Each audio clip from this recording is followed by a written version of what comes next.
That huge break in a cold case terrorizing California for decades. Police say they now have the Golden State Killer in custody. And they used DNA testing to find him. So many families are relieved this morning. The killer accused of murdering at least 12 people, sexually assaulting more than 50. 72-year-old Joseph James DeAngelo, former police officer, family man who is hiding in plain sight in suburban Sacramento. ABC's Whit Johnson is there with new details on this stunning break. Good morning, Whit. George, good morning to you. Absolute shock in this quiet community that the man who terrorized California may have been living right here. The Golden State Killer vanished in the 80s, gone for decades, until investigators say a key piece of DNA evidence connected the dots just days ago. The 40-year manhunt for one of the most prolific serial criminals in American history perhaps coming to an end at this suburban home. We found the needle in the haystack, and it was right here in Sacramento. Police say this man, 72-year-old Joseph James DeAngelo, is the elusive Golden State Killer. The former police officer allegedly responsible for at least 12 murders, upwards of 50 rapes, and more than 100 burglaries in California from 1976 to 1986. DeAngelo's name never coming up in prior investigations, but just 6 days ago, a critical clue. We started some surveillance. We were able to get some discarded DNA, and we were able to confirm what we thought we already knew, that we had our man. DeAngelo seemingly hiding in plain sight. Police surprising him and taking him into custody on Tuesday as he was leaving his home. For the 51 ladies who were brutally raped in this crime scene, sleep better tonight. He isn't coming through the window. He's now in jail, and he's history. Thank you. DeAngelo's arrest bringing relief to victims and their families. I woke up to a text from a very good friend of mine who said, "Do you think this is really the guy?" And it had an article attached saying that they had somebody, they had made an arrest. And I just started shaking. I never in my lifetime expected to see that. Authorities say he worked as an officer at 2 different police departments until he was reportedly fired in 1979 for shoplifting dog repellent and a hammer. Very possibly he was committing the crimes during the time he was employed as a peace officer. Also known as the original Night Stalker and East Area rapist, the killer taunted police and his victims with phone calls long after the attacks.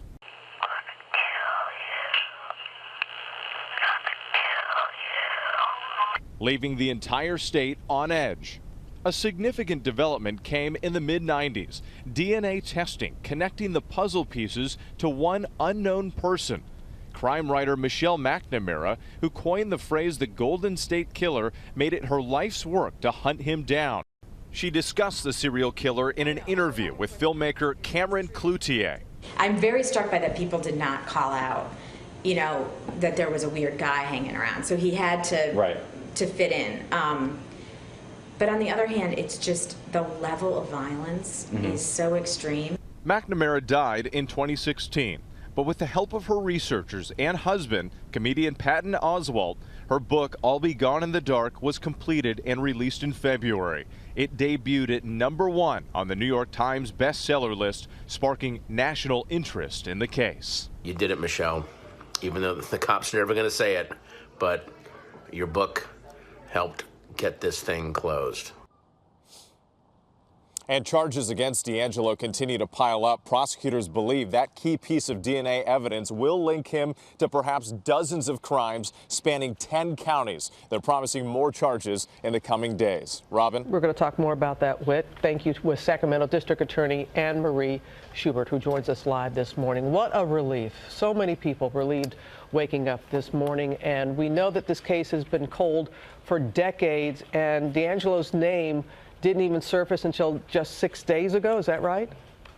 That's correct. That's correct. And the discarded DNA, it didn't come from a tip from coming into your office. So tell us a little bit more about the discarded DNA and how that was the key.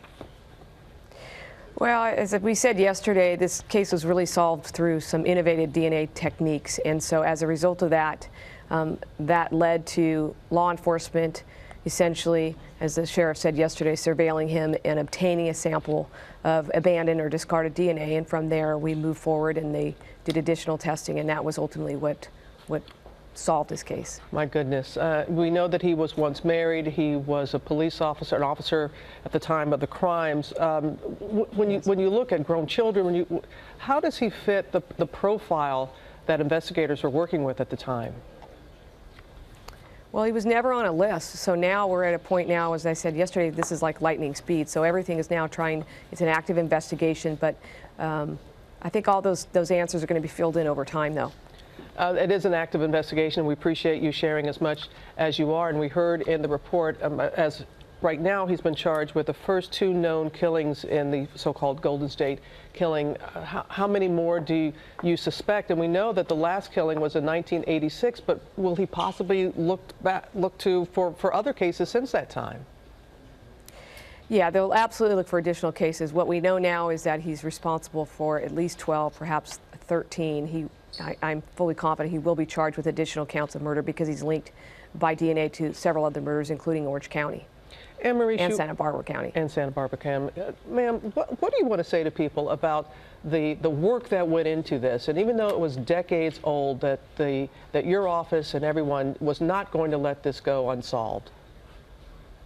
Well, it's all about passion and persistence and ultimately about DNA. And I've always believed that DNA is a silent witness to the truth. And that truth may have been quieted for 40-something years, but we're now here and we have the answer. We appreciate your work very much, Anne-Marie Schubert. Thank you so much.